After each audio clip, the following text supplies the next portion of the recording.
naman si Lola Ina nyo. Magluluto ako ng miswa.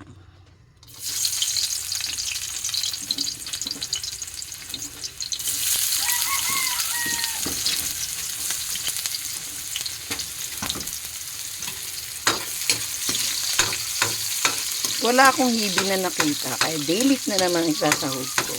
Saka may natira kahapon na Hokkaido ball. Yan, isasahog ko rin. Tapos bumili ako ng Adidas, kasi mahilig ako dun, isasahog ko din.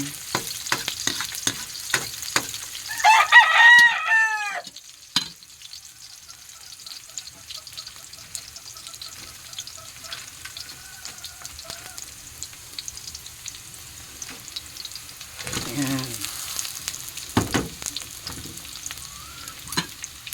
Tawag natin yan para masarap ang ating miswa.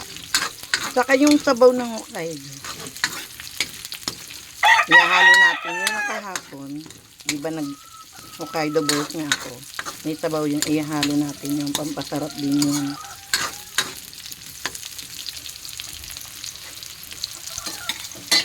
Tapos yung Adidas ko. Pinakuluan ko na.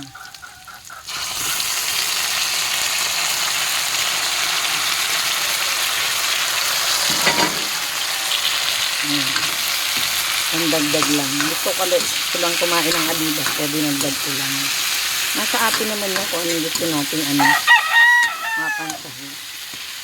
Pinakuluan ko naman.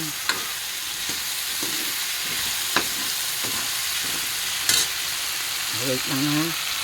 Nilagyan ko ng tubig. Tapos yung sabaw ng Hokkaido, hinalo ko rin. Yan.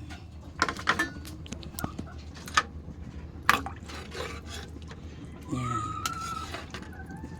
Pakuluin muna natin. Guys, kumukulo na siya. Nilagyan ko na nga pala siya ng paminta, seasoning, at saka siling green. Nilagyan ko. Gusto ko kasi ng aroma. Ngayon, lalagay na natin yung miswa.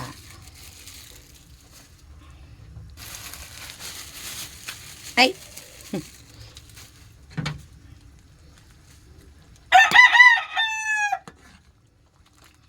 Ayan.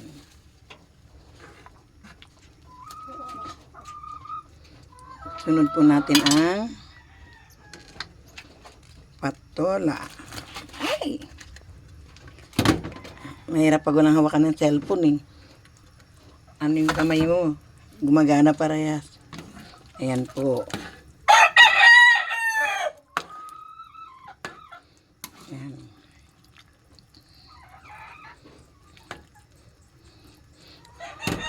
Lagyan natin ng patis. Buksan ko muna. Ang hirap.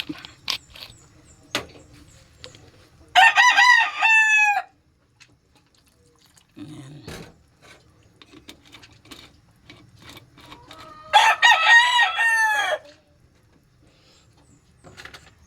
Ayan.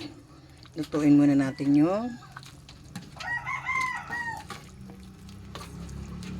gulay. Mamaya uli guys. Para dire-diretso tayo. Ayan na siya guys. Luto na. Ito ng ating miswa. Oh, look. Oh. Malapot-lapot. Oh.